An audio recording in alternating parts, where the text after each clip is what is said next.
Hoy, en 678, el ataque contra Estela.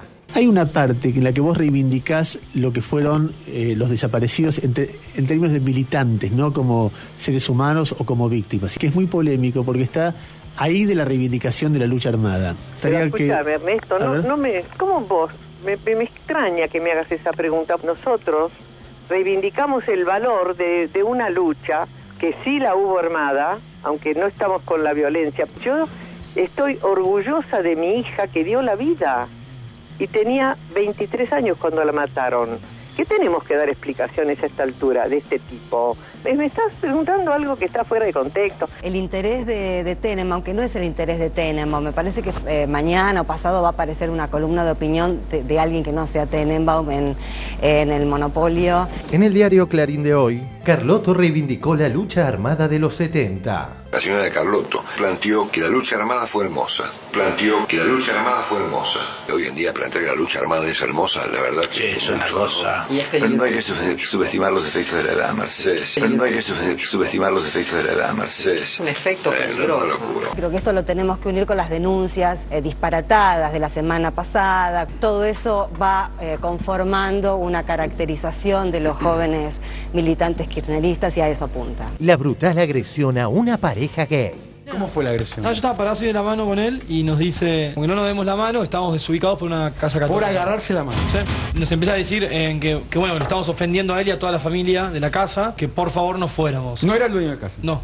El dueño de casa suspendió la fiesta y se dirigió al hospital. Caímos en el sanatorio de Las Lomas, donde también la médica nos trató muy mal. ¿Qué te dijo la médica? Vos no vas a llamar a nadie, no vas a llamar a la policía, acá no van a ser problemas, todo fuera del sanatorio, todo fuera del sanatorio. Tenemos el parte médico que escribió ella que dice que la contunción fue causada por una caída desde su altura, no por una trompada en la cara. Sigue la encuesta del momento.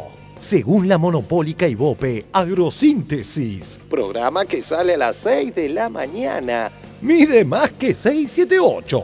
Pero en la calle se dice otra cosa. ¿Agrosíntesis? No. ¿678? Mucho. ¿Me podrías decir algo sobre Agrosíntesis? Nada. ¿Me podrías decir algo sobre 678? Muy buen programa. ¿Agrosíntesis? No. ¿Conoces el programa 678? Sí. ¿Agrosíntesis? No, la verdad ni idea. ¿678? Sí, 678 sí. ¿Agrosíntesis? Conocerlo no. ¿Conoce el programa 678? Sí, lo conozco, desgraciadamente. ¿Agrosíntesis? No, la verdad que no. ¿678? Sí, por supuesto, lo veo bastante, es un programa que me encanta. ¿Conoces el programa Agrosíntesis? Conozco Expo Agro en Cablevisión, pero Exposíntesis no. ¿Conoces el programa 678? Sí. ¿Conoces el programa Agrosíntesis? No, no lo conozco. ¿Conoces el programa 678? Sí, claro, lo veo. Recordemos que según Ibope, Agrosíntesis mide más que 678. La Supercard y los que atacan sin información. Cuando no, de la cabeza de Guillermo Moreno surgió este nuevo instrumento de control. Vamos a contar con mucho detalle qué es la Moreno Card, porque si se pone en marcha va a afectar la vida de todos. ¿Es la Moreno Card vos, Marcelo?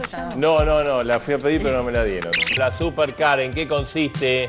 Los reclamos, el temor a una caída de ventas, le complicarían la vida a los consumidores. Puras buenas noticias para las amas de casa, para los consumidores en general. El ahorro para vos viene del mantenimiento absoluto de todos los precios del súper. Una noche cruel, una ciudad dormida y sin sueños, un beso final, sonrisa y después te vas alejando sin remedio. Nunca te vi en ningún aviso. Nunca te vi en la televisión. Nunca te vi en ningún diario. Nunca escuché tu voz. Otro día de relucientes noticias. Una tuitea. Y se volvió a mostrar intolerante con los que piensan distinto a él y a Clarín. Twitter de Juan José Campanella. La presidenta habla de paz, tolerancia y respeto. El 7 renueva el contrato de 678. ¿Creemos lo que dicen o lo que hacen? Es pregunta. 2. Redistribución del ingreso. Mejoró la distribución del ingreso. De esta forma, la diferencia entre el 10% más rico y el más pobre alcanzó el nivel más bajo de los últimos 20 años. 3. Vuelve lo que nadie pregunta. Le quería preguntar, Maslatón, en relación a una carta que usted escribió, que publicó en la página de Unión por Todos, llamando a delinquir a los productores agropecuarios. ¿Cómo explica esto? No, no es delito eso. Llamó a evadir impuestos, habló de régimen, dictadura, organización hitleriana, la FIP. Sí, ratifico lo que dije. ¿Usted define organización hitleriana a la FIP? Sí, hitleriana, sí, nazi fascista. Es nazi del año 1936, estamos en Alemania en 1936. Que este gobierno haya sido elegido por amplia mayoría popular, ¿cómo lo entiende? Y bueno, fue una votación, igualmente creo que hubo 8 o 10 puntos de fraude en las elecciones del año 2011. ¿Tiene nombres, alguna información concreta? Por eso una denuncia que usted puede hacer. ¿Quién te dijo que porque uno tiene información de una irregularidad la tiene que llevar a la justicia? No es una irregularidad, es un delito. Me dijo que hay un fraude de 10 puntos. Y probablemente, ¿y qué tiene que ver eso? No, recién me lo confirmó, ahora es probable. ¿Pero vos quién te dijo? No, pero para un poquito. ¿Quién te dijo que cuando uno nota un ilícito tiene que ir a la justicia? ¿Por qué? ¿Qué piensa en relación a las palabras del genocida Videla que llamó a un nuevo golpe de Estado? ¿Sabés lo que pienso? Que el gobierno le pagó a Videla para que haga esas declaraciones ridículas. ¿Con qué objetivo cree usted? Y probablemente mostrar que los que están en contra del gobierno son unos delirantes. Bueno, pero con ese razonamiento podríamos pensar que el gobierno le paga a usted para que escriba esa carta. Despertaré, despertame ya de esta pesadilla de ilusiones. Nunca te vi en ningún aviso, nunca te vi en la televisión. 9, 6, 7, 8. Un programa con altura. Roberto Tito Pompey, el gusto de saludarlo. Matías, qué gusto. Y en la altura tenés que ser efectivo 1000 por 1000. No tenés, como en un partido normal puede haber 6, 7, 8 situaciones de Argentina contra Bolivia. Una noche más ya no voy a dormir en tus brazos. No sé qué me tomo, no sé dónde estoy, no sé hacia dónde van mis pasos. Qué rara y vacía y desierta y perdida está la avenida hoy. Qué rara y vacía y desierta y perdida está. La, somos fantasmas sin sueños.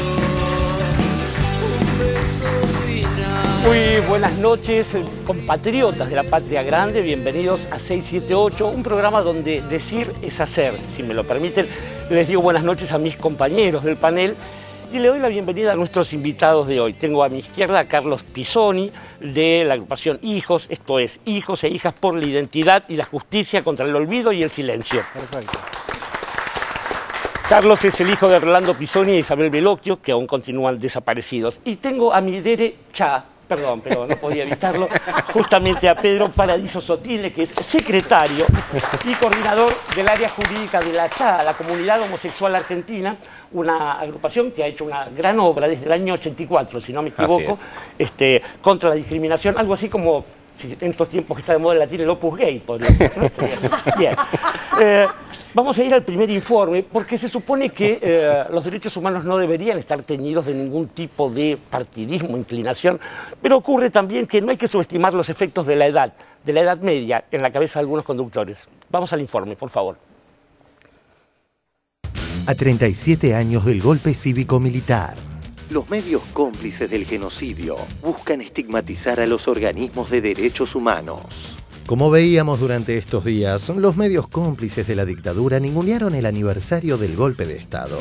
Al igual que en aquellos años, no dijeron nada de las atrocidades como el secuestro de embarazadas, el robo de bebés. Trataron de enmarcar la manifestación del domingo en una pelea entre facciones políticas. Y para colmo ahora intentan atacar a Estela con chicanas y difamaciones que fueron iniciadas ayer por Tenenbaum.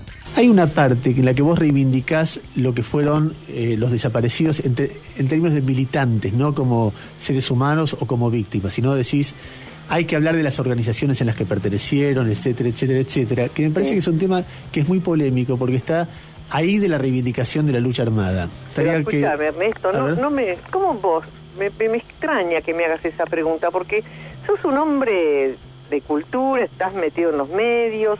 ¿Qué te tengo que explicar yo eso a vos? Que hubo una lucha armada que terminó y fue totalmente aniquilada en el operativo Independencia, que quedaban apenas cuando empieza la dictadura. No, en eso estoy de acuerdo. No es eso lo que yo te estoy diciendo. Además, yo en eso estoy de acuerdo. Permitime, nosotros reivindicamos el valor de una lucha que sí la hubo armada, aunque no estamos con la violencia, pero que esa violencia es la que tuvo San Martín, la que tuvieron los héroes cuando tuvieron que defender la patria, defendieron a su manera, con errores, virtudes, defectos.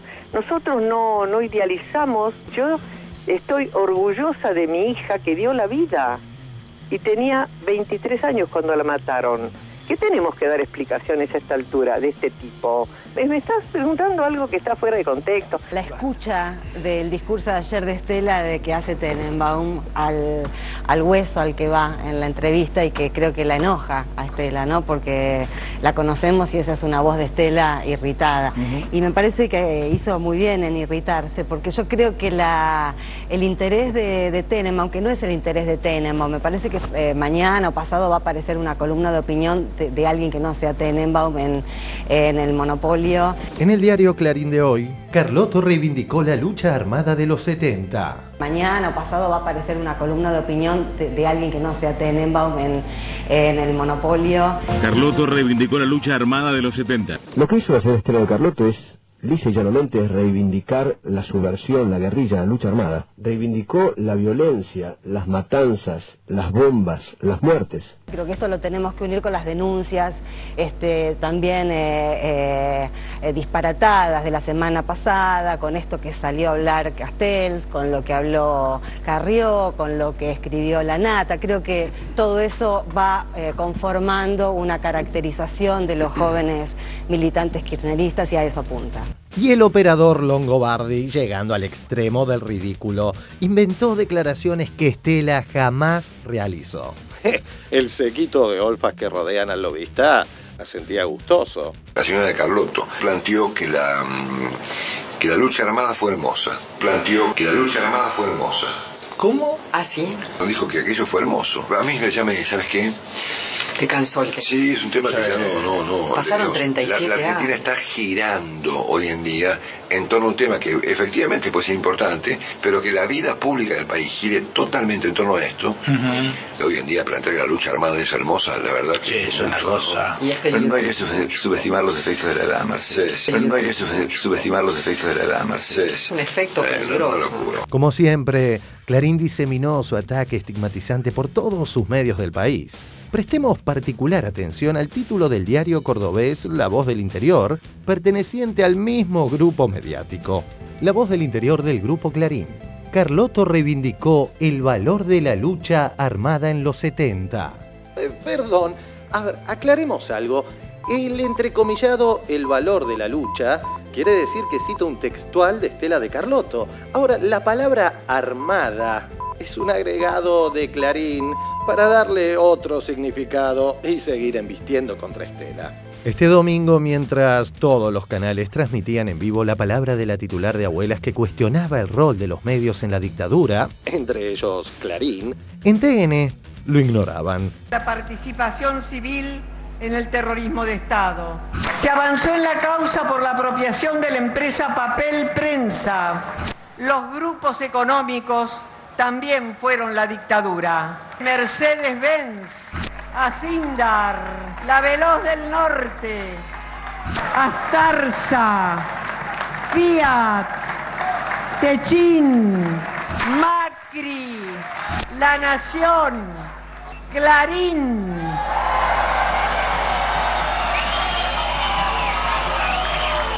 Ledesma, la Sociedad Rural Argentina. Hay una marcha por las calles céntricas y está organizada por distintos grupos defensores de los derechos humanos. Multiplicidad de banderas, pancartas, todo muy colorido. Frente al odio y el revanchismo que hemos visto en este informe, mejor cerrar con la historia de vida del diputado Guado de Pedro. Tenemos un invitado absolutamente de estreno, que es el diputado Eduardo Guado de Pedro. Abogado, diputado nacional por el Frente para la Victoria. Primera vez, una presencia muy difícil de conseguir en los medios. No es muy amigo de ir a medios, de hablar por radio, porque tiene un problema, es como... ¿Cómo se llama lo que te pasa? Difluencia, tartamudez, algo así. Bueno, es medio tarta, entonces es complicado. Exacto. Cuesta que salga. Claro. Pero bueno. Bueno, a mí también me cuesta, Dorio no se entiende nada. No te hagas problema. Abogado, hoy sos el diputado de Pedro, pero tu historia tiene mucho que ver, la dictadura se llevó a tu mamá, a tu papá y a vos. Mi viejo militó en la Facultad de Abogacía de la UBA, militó también en el sindicato de judiciales. Mi vieja también militaba en la Juventud Universitaria Peronista. A mi viejo lo matan en el año 77. Lo matan o él se quitó la vida antes de que se lo lleven. Después mi vieja, estábamos en el barrio de Flores en octubre del 78 viviendo. Mi vieja ya tenía un embarazo de 8 meses y algo, y entra una patota compuesta. ¿Y vos de qué edad? Bueno. Yo tenía 1 año y 11 meses, casi 2. Entra una patota compuesta por el GT1, el GT2, Gendarmería, parte del Ejército y de la Federal. Hacen un operativo con alrededor de 100 personas. Entran por un patio, entran por una terraza con una bomba. Ahí había una persona más que fallece producto de la bomba. Mi vieja y yo estábamos en la bañadera, que la bañadera era como una especie de refugio contra las balas. Y nada, una ráfaga de tiros por la puerta del baño impactó en el cuerpo de ella, en el mío no, por suerte, y nos llevan al centro clandestino Olimpo. Ahí creo que yo estoy un par de días y después me secuestran. Estuve apropiado hasta primeros meses, hasta enero del 79. De mi vieja no se sabe si la tiraron, si terminó viva, si no, hay distintas versiones. Y yo fui restituido después por gestiones familiares con unos curas que tenían relaciones con Suárez Mason y eran amigos de mi familia, hicieron gestiones y por supuesto que hicimos las denuncias en Abuelas, fueron uno de los primeros casos y eso, y tuve la suerte, la verdad tuve suerte. Primero zafé de los tiros y después zafé de terminar como esos más de 500 jóvenes que hoy ya tenemos 107 hermanos con nosotros, pero todavía quedan un montón de jóvenes, como decía Estela. La justicia jamás nos buscó, tardaron 16 años en una condena a un plan sistemático nefasto, porque ni Hitler se robaba a los hijos de los que despreciaba. Estos con ese nivel de cinismo implementaron eso.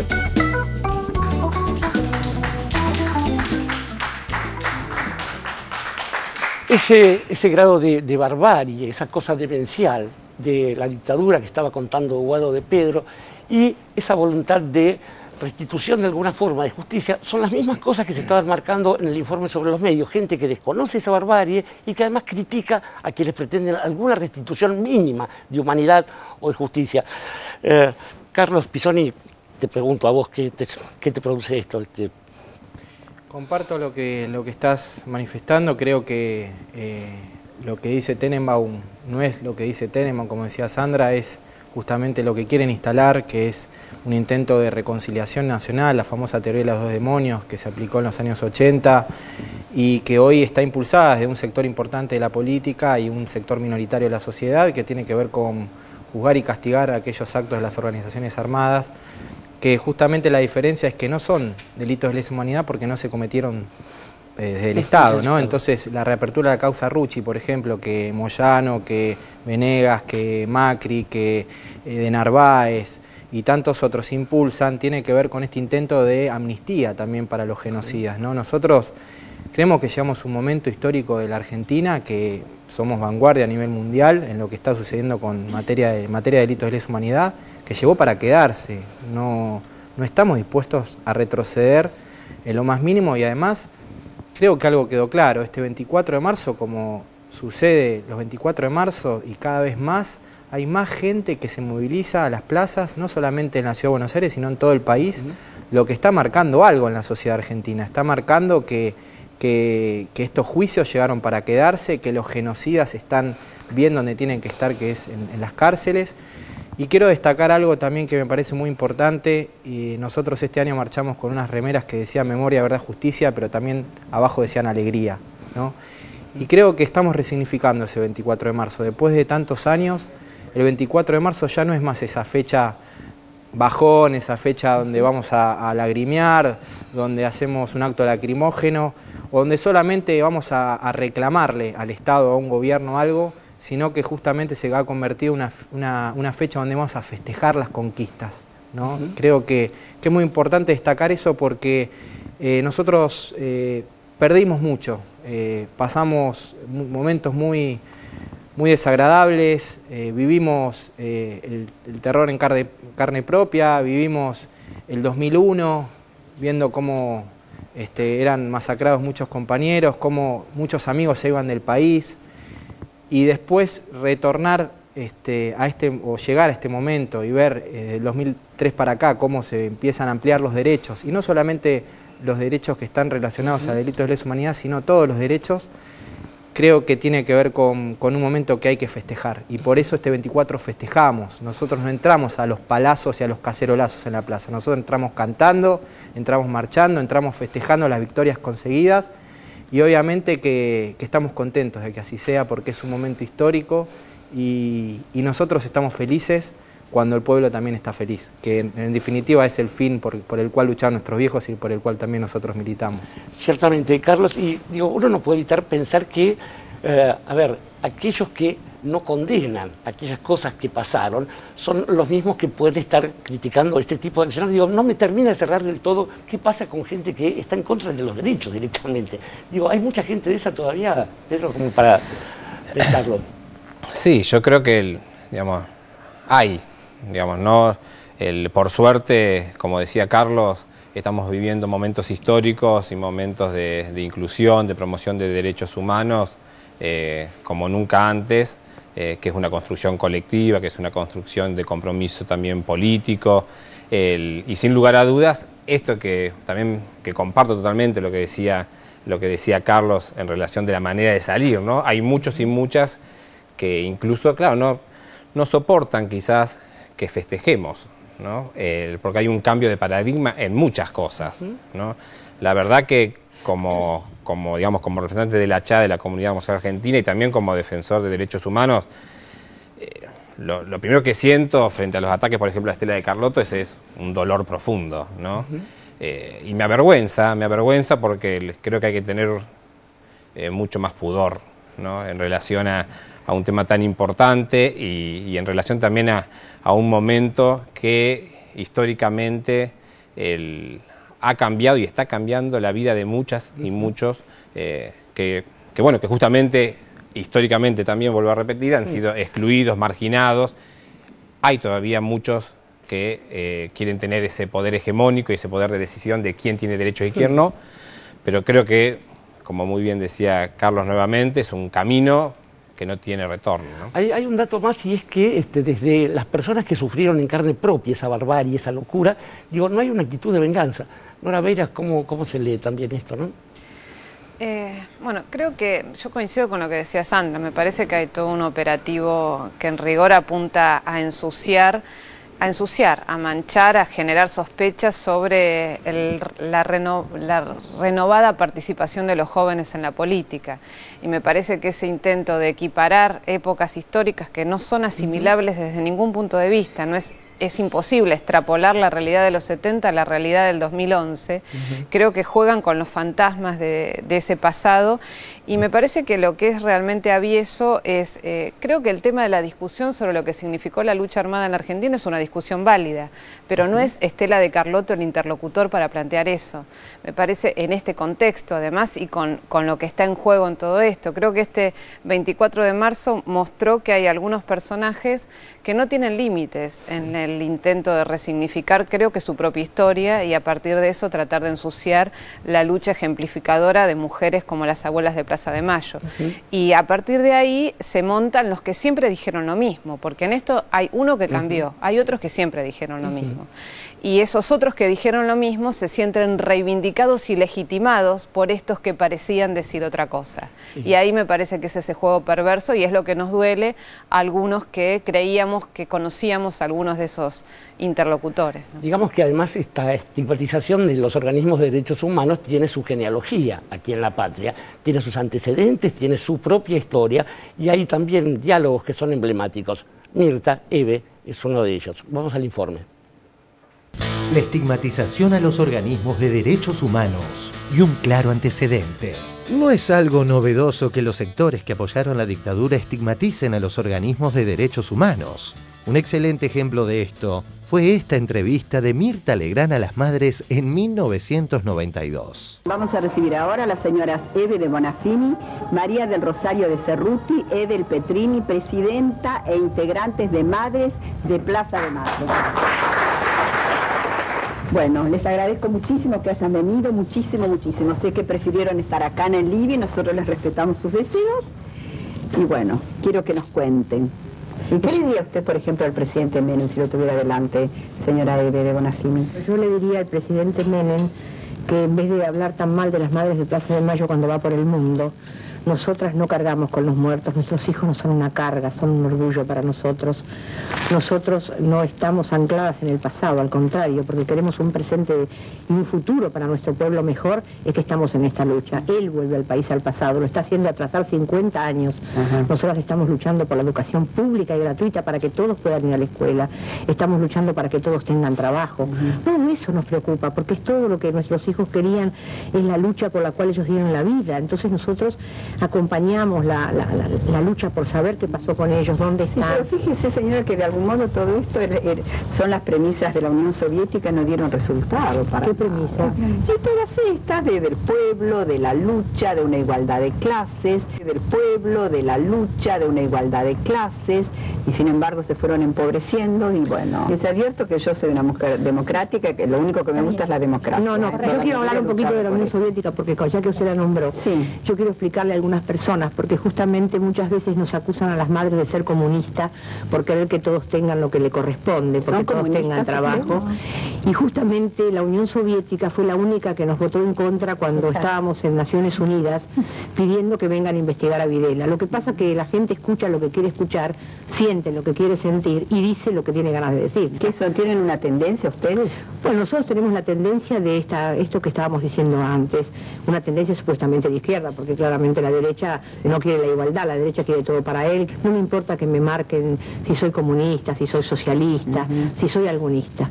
Lo que sé que quiero y que estoy dispuesta a dar la vida es por esto que estamos haciendo. Esto es una elección de vida muy fuerte, con un gran amor a nuestros hijos que no lo vamos a dejar. ¿Qué cree usted, señora Eve, por ejemplo, si se encontrara con el general Videla?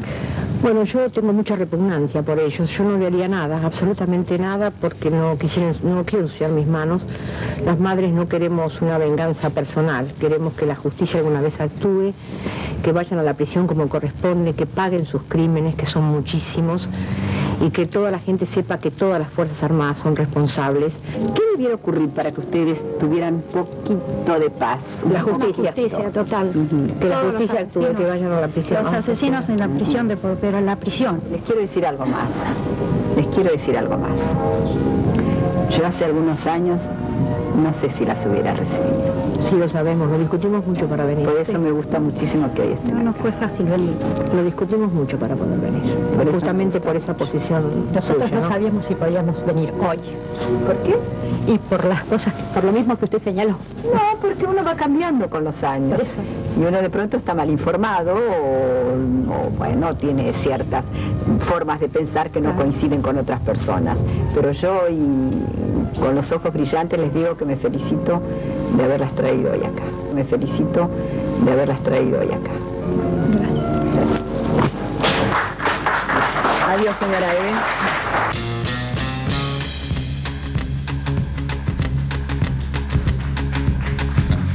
Bueno, es la magia de la televisión la que hace convivir el orgullo y la vergüenza ajena, pero Charlie Pisoni, digo, es curioso que todavía le pueda parecer a alguien que fue natural llegar hasta aquí. No fue ni natural ni fácil.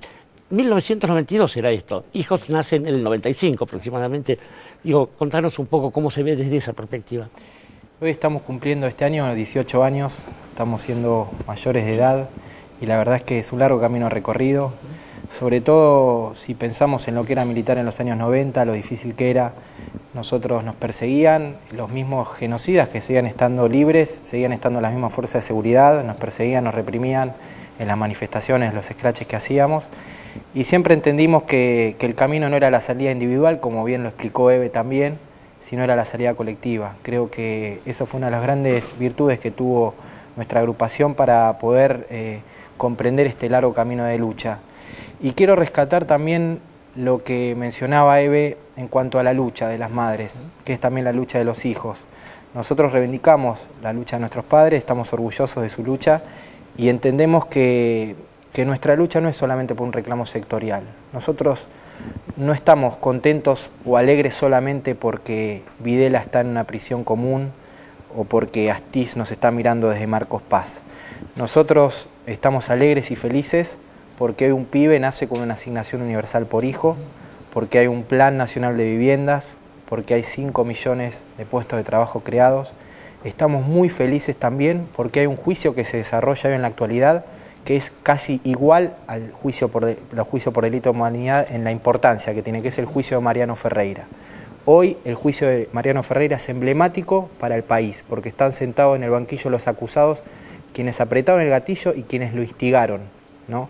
Entonces eso está marcando algo en la Argentina, está marcando un cambio, y ese cambio es el que justamente nosotros hoy reivindicamos. Es la ampliación de derechos, como recién decía Pedro, que tiene que ver justamente con esta década que estamos ganando. Nosotros pensamos que este momento de alegría y de felicidad que estamos viviendo también es el momento por el cual lucharon nuestros padres, y por eso estamos también orgullosos de vivirlo y de ser protagonistas. No puedo dejar de pensar que hacia 2001, 2002 había muchas de estas cosas que parecían estar, digo, si no muertas, olvidadas, o lo que es peor, para algunas miradas, superadas. Y he leído muchas cosas de Sandra Russo respecto de lo que empezó a pasar en ese momento también, ¿no? Sí, bueno, yo asociaba el primer informe y la campaña esta de pegar a los organismos con la lucha armada, cuando todo el mundo...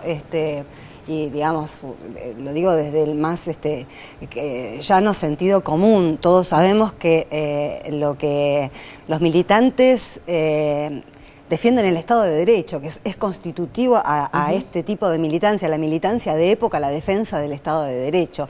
Pero me parece también que en esa campaña viene de la mano de que estamos llegando a designar lo que vivimos en la década del 70 como un golpe cívico-militar. Entonces creo que son reacciones creo que es una campaña y una operación reaccionaria, la de tildar a las madres o a las abuelas o a los jóvenes con ese tipo de reivindicaciones que no tienen que ver con lo que están planteando en el presente. Y pensaba también en el cambio de paradigma y qué desapercibido, qué inadvertido que nos pasó aquello que durante mucho tiempo llamamos como proceso de reorganización nacional y que efectivamente fue un brutal cambio de paradigma, un cambio de paradigma de facto.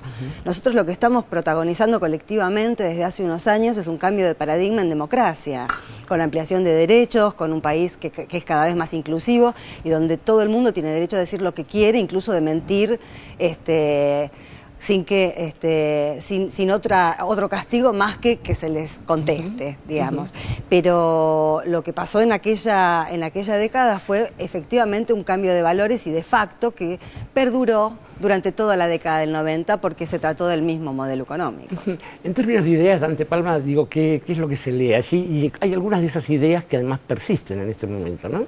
Sí, porque, a ver, generalmente nosotros hacemos como la contraposición entre Estado y mercado, y siempre vemos a ver si el Estado interviene en la economía, si eso es bueno, si eso es malo. Ahora, lo que a veces no se toma en cuenta es que, y esto puede ser una larga discusión filosófica, pero digo, me parece que para que haya derechos tiene que haber Estado.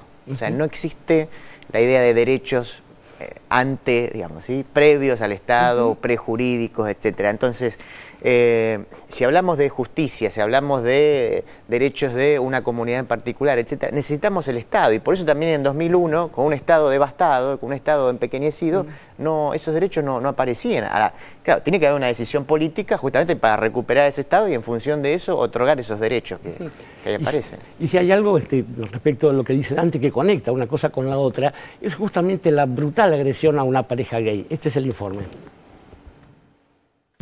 La brutal agresión a una pareja gay.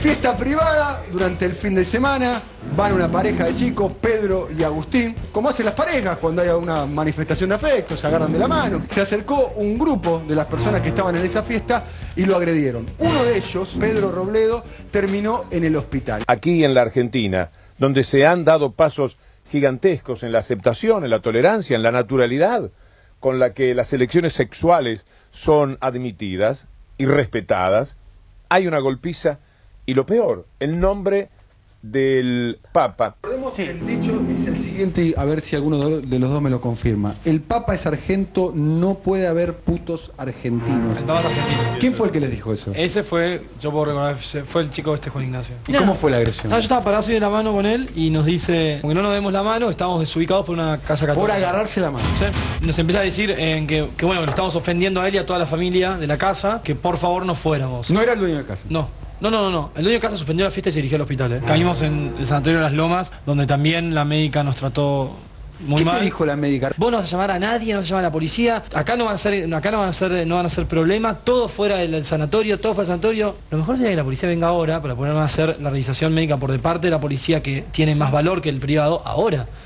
Ella se negó rotundamente, le dijo a mis amigos que no lo iba a hacer y se fue. O sea, cuando se dirige a todos mis amigos, que eran unos 20, y mis hermanas, dice, parece que se levantó un poquito loco y agresivo, porque está pidiendo por un abogado. Yo me quiero preguntar ¿qué pretendía que exigiera? Tenemos el parte médico que escribió ella que dice que la contunción fue causada por una caída desde su altura, no por una trompada en la cara. Por favor, digo, ¿podés redactar un poco qué es lo que pasa? O sea, ¿cómo me viste llegar? ¿Cómo viste llegar? Que no, que ella no se iba a meter en eso, que eso no era su problema. Y cuando teníamos que ir a la policía, que eran ya las 10 de la mañana, la verdad que yo dije, listo, o sea, la tercera es la vencida, tercer lugar homofóbico. Obviamente fui prejuicioso sobre la policía. Un encargado de la policía, no sé si un comisario o un subcomisario, nos comenta que era una comisaría donde se había casado el primer policía gay de la provincia. Los policías, no, yo te juro que voy a creer. El mundo al revés, parece. A ver. Cuando los gays apuntamos con el dedo a decir, no, porque él hace 3 años, digo, los gays éramos todos una no sé qué. Hay que decir, bueno, me parece que también hay que la gente cambia. Entender el cambio en la cabeza de los demás. Porque mi mamá, hace 4 años, seguramente hubiese estado en contra, hubiese estado en contra de los gays. Y hoy en día mi mamá salió a hablar y ¿qué dijo? Y yo, mira, lo puse ahí. María José Pajés es madre de Pedro Robledo, el joven que recibió una golpiza por ser gay. En una fiesta en San Isidro, un joven le dice que el Papa es argentino, aquí no hay putos, le pegan. ¿Qué te pasa? Yo quiero a mis hijos por las personas que son y no por con quién están o qué hacen de su vida privada siempre que sean honrados. Aparte soy católica apostólica romana y practico la fe. En ningún lugar del Evangelio ni de la Biblia está escrito nada en contra de los homosexuales. Esto es algo de los hombres. No es cuestión de aceptar o no aceptar. Sos como sos. Me parece que en San Isidro ser puto es peor que ser puto en Palermo. Sí, a mí también. Yo estudio Derecho, trabajo en política, no importa el partido que sea. En la Argentina se habla todo el tiempo de la división que hay en la política, que no se puede discutir en política. Decir en qué partido militás está bueno. Sí, yo milito en el PRO, pero me pareció positivo por venir a discutir con gente que no piensa como yo. Si el día de mañana vos te querés casar, tu partido político, y yo sé que votó en contra, ¿cómo lo tomás? A mí lo que más me costó en mi homosexualidad fue asumir mi religión. Mi mamá era del Opus Dei, ya no es más. Bien. Y yo fui a campamento del Opus Dei. Y lo mismo fue con el tema del partido, el tema de mi carrera. Yo no quiero ser político, sí. No soy oficialista, no soy kirchnerista. Bien. Al contrario, soy bastante crítico al kirchnerismo. Valoro las cosas buenas que tiene, las respeto.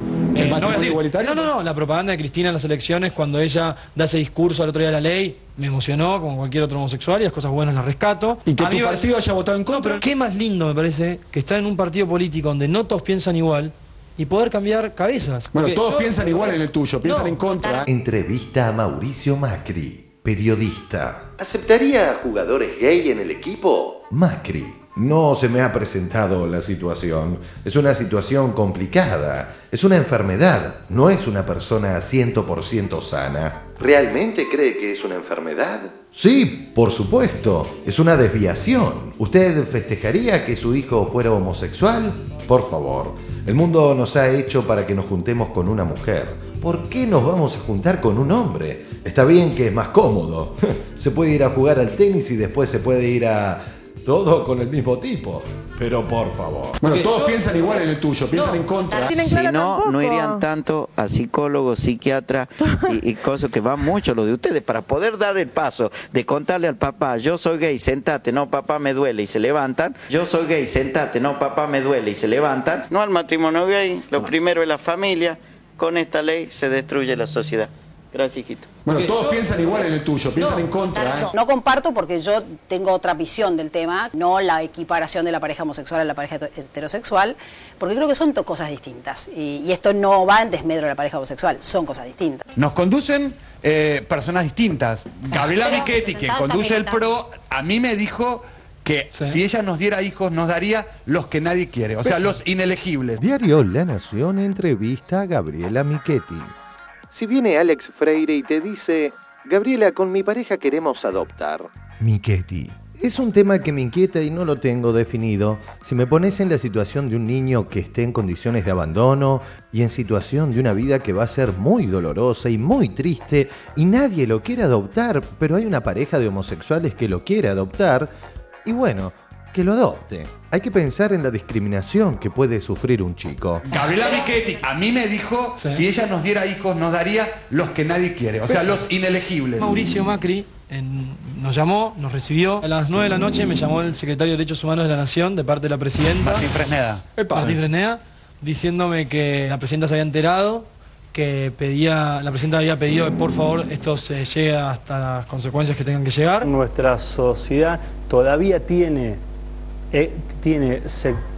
sectores que no se dieron cuenta, que nuestra sociedad ya votó por la paz, votó por la tolerancia, votó por la inclusión, votó por la aceptación del otro. Y no hablo de una discusión política porque este chico Pedro participó del 8N, lo insulta a Juan Cabandier porque es legislador y por no sé qué, a nuestra presidenta también le dice Führer y algunas cosas más. Digo, el chico golpeado, Pedro. La verdad que hoy conversamos con el Cuervo y con un montón de compañeros más, le queremos mandar nuestra solidaridad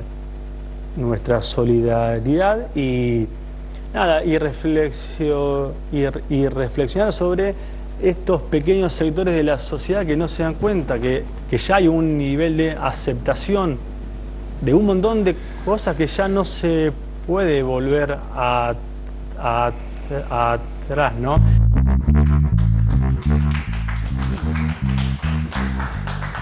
Suerte perra la del gaucho, digo, en un país que ya aceptó la paz, la tolerancia, la convivencia, la aceptación, me toca vivir en una ciudad donde el jefe de gobierno piensa que ser homosexual es estar enfermo.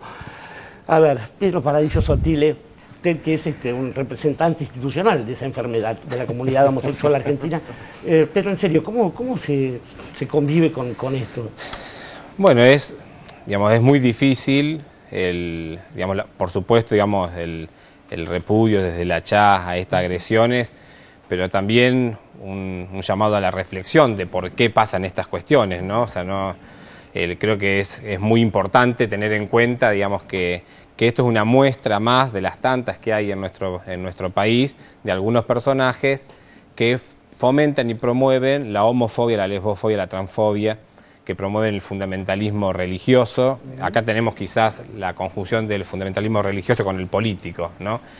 Que lamentablemente, bueno, desde que Macri está en el gobierno de la Ciudad Autónoma de Buenos Aires, no hay políticas públicas hacia nuestra comunidad.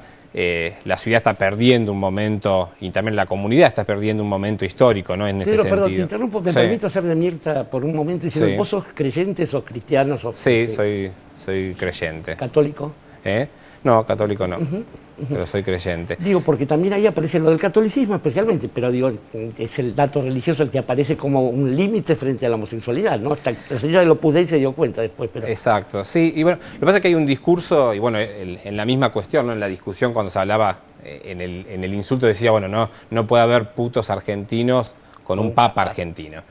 Y también esto es importante aclararlo, ¿no? Bueno, acá está sentado un puto argentino, somos muchos los putos argentinos y argentinas, que evidentemente estamos transformando una sociedad que está luchando por la igualdad, por la no discriminación, por la diversidad, pero también hay que entender, que hay grupos, y sobre todo, por ejemplo, la jerarquía de la Iglesia Vaticana, y esto quiero decirlo también con todas las letras, ¿no? Es muy difícil que estas personas, que están en instituciones que su jerarquía promueven el odio y la violencia, yo creo que también tenemos que reflexionar en esto, ¿no? El año pasado, con la marcha del orgullo LGTB, el lema era educar en la diversidad para crecer en igualdad, ¿no?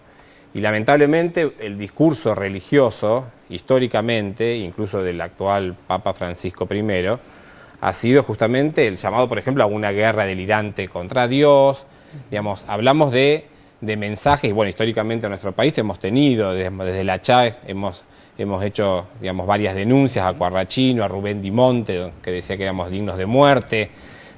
Desde una religión y de una institución, que no es la única, que pregona esa violencia, ese odio hacia el diferente, lo que se está promoviendo son estos golpes, que muchas veces se convierten después en crímenes de odio, que es la peor expresión de la homofobia, la lesbofobia, la transfobia, ¿no? Y también por eso la responsabilidad política, ¿no? Por supuesto, uno escucha a estas cuestiones y a uno también le sorprende, ¿no? Por supuesto, que vos me decías, bueno, ¿por qué no soy católico? Porque, bueno, sí, me bautizaron, me confirmaron, pero luego entendí lo que era la institución y, por supuesto, una institución que me considera enfermo, desviado, digno de muerte, tengo que ser, no sé, muy tonto, por decirlo suavemente, para continuar en esa institución. Lo mismo pasa también políticamente, ¿no? Cuando políticamente hay una persona, que ahora es el jefe de gobierno, que no solamente que piensa que somos enfermos, sino que ha boicoteado muchísimas cosas. Bueno, el año pasado también en la marcha del orgullo lo abucheamos por su conducta, no solamente con el tema de la diversidad sexual, pero seguramente con el tema del aborto no punible, lo del protocolo, lo del caso de esta mujer del hospital de Ramos Mejía, creo que, si no me equivoco, la falta de política en relación a la implementación de la educación sexual integral. La verdad que es muy difícil posicionarse y bancarse, ¿no? Una situación como esta, donde claramente hay, por supuesto, bueno, Pedro, mi tocayo, piensa que puede contribuir al cambio desde adentro, ¿no? Son posturas, uno ha elegido desde lo personal y desde lo institucional, trabajar por otra cosa, desde otro lugar, para justamente cambiar estos paradigmas que charlábamos y luchar fuertemente contra esa discriminación que no la podemos, digamos, uno no puede seguir en, en esta Argentina que ha hecho unos avances increíbles en nuestra agenda, impensables, digamos, continuar bancando, continuar escuchando discursos que son de una violencia tan grande y de una agresión tan grande, que no es solamente hacia nuestra comunidad, sino que es justamente una agresión y un insulto a esta democracia que estamos construyendo entre todas y todos, ¿no? Tolerando es una palabra que aparece por ahí con un rango bastante ambiguo, pero los que somos mayores en esta mesa, digo, pensando en Orlando y en mí, gracias, básicamente, digo, no, tiendo a creer, Orlando, querido, que no es una cuestión generacional, que a veces el cambio de ideas respecto de este tipo de cosas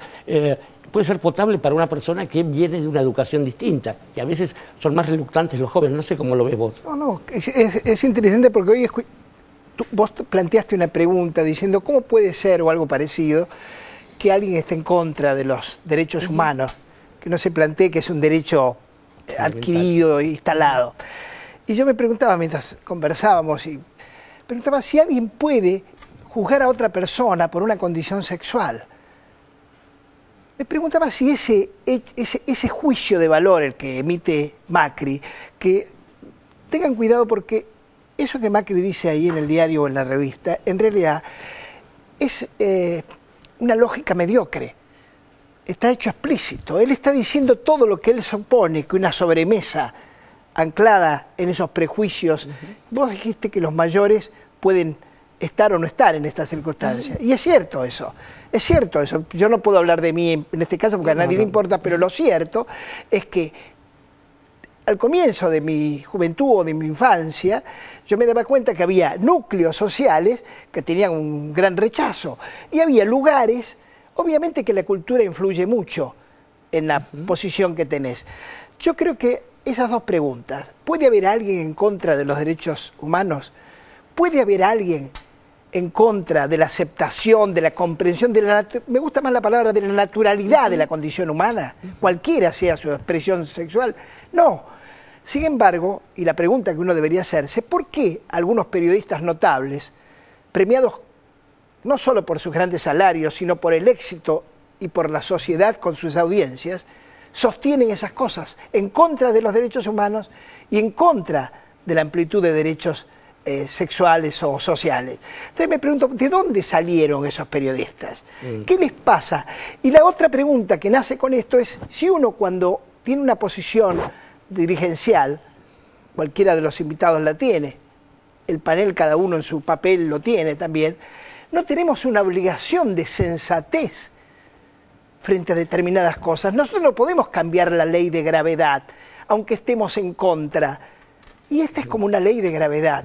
Bueno, estos colegas pueden salir flotando en cualquier momento, pero pensaba que en alguna época, hace no tanto, en la militancia, incluso en la militancia de izquierdas, había como un prejuicio respecto de la homosexualidad. Mariana, ¿vos tenés referencia de eso en algún punto? ¿Cómo lo ves? ¿Sabés lo que yo pensaba? La verdad que no sé, pero sí, bueno, obviamente que lo que se llaman estos derechos de segunda generación y demás tienen una época de discusión, pero yo lo que pensaba mucho, y uniendo tanto lo de Estela como lo de Eve en el programa de Mirta Legrand, como esta cuestión de lo que pasó con esta pareja, es que durante esos perversos años 90, Estela de Carlotto, Rodolfo Walsh, de quien se cumplieron ayer 36 años de su desaparición, Eve de Bonafini en el caso del programa de Mirta Legrand, y muchos, y lo digo esto con toda la carga y el respeto al mismo tiempo, y todos los putos simpáticos que pudieran, estaban en los grandes medios de comunicación. Me parece a mí que en un sentido de edulcorar todo lo que significaban estos personajes que estamos nombrando, y al mismo tiempo lavar sus propias culpas, en el caso de los medios. Entonces, Rodolfo Walsh era un periodista inodoro, incoloro e insípido. No era militante, no había sido montonero, nada de eso. Estela de Carlotto era una señora mayor, ahí la edad le jugaba a favor, a diferencia de lo que dice la barbaridad, y estaba ahí una señora que peleaba para buscar a su nieto, nunca la pelea colectiva. Eve dice como al pasar, y no se escucha muy bien, pero ella dice en el programa de Mirta, nosotros discutimos mucho si venir o no. Eve siempre fue muy astuta respecto de lo que son los medios de comunicación. Y los gays eran una figura simpática en la ficción, en la no ficción, cuando todos estos personajes... Caricaturesca en general, marica, pero digamos, estaban incluidos, la televisión los incluía. Cuando viene el Estado, que de verdad los incluye, a Estela porque le da el espaldarazo para que busquen a los nietos, a Eve porque le da el espaldarazo para decir todo lo que vos gritaste era tal cual, y a las parejas gays para que puedan ser felices en su vida caminando por... Cuando viene un Estado colectivo cuya cuña inicial siempre son las madres, porque la verdad es que eso donde empiezan a penetrar para que uno, como la ambulancia en la calle, ¿no?, que se mete y todos vamos atrás haciendo la picardía, bueno, lo mismo, digamos. Ahí ya dejan de ser simpáticos para los medios de comunicación. Los corren, entonces tenemos a Eve, una loca, presentada así, Estela, una señora que reivindica la lucha armada, los gays, bueno, pero ahora son kirchneristas, entonces no. Un planteo, y Walsh, pese a lo que muchos dicen, corrido de lugar, y aparece en alguna nota por ahí, perversa también. Digo, me parece que hubo una trampa tan fenomenal, que lo que estamos haciendo ahora es incluir derechos, pero también desarmar toda esa feroz trampa de lavar culpas usando incluso a los que supuestamente les iban en contra de sus propias entrañas. Me parece que eso es como parte de lo que estamos viendo también ahora. Que a algunos no les basta con ser gay, que además son kirchneristas. ¿Cómo puede ser tantos desvíos? Nosotros nos vamos a ir a un corte y ya volvemos con 678. Ya son miles las casas del programa Procrear que están en construcción. Y cada casa es un trabajo en equipo. Se hacen con el esfuerzo de la gente, que fabrica la cerámica en donde miles de mamás probarán si la pasta del domingo está a punto. De los amigos taladores, que suman la madera con las que se hacen esas puertas que siempre están abiertas para los amigos. Las 100.000 casas del programa Procrear están hechas de lo mismo, trabajo. Y pronto van a generar miles de puestos de trabajo argentino que hacen que cada día crezcamos un poquito más.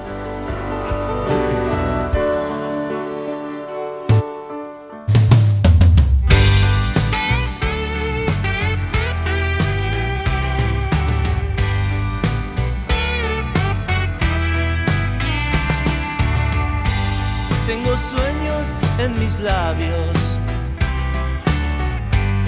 y los echaré a volar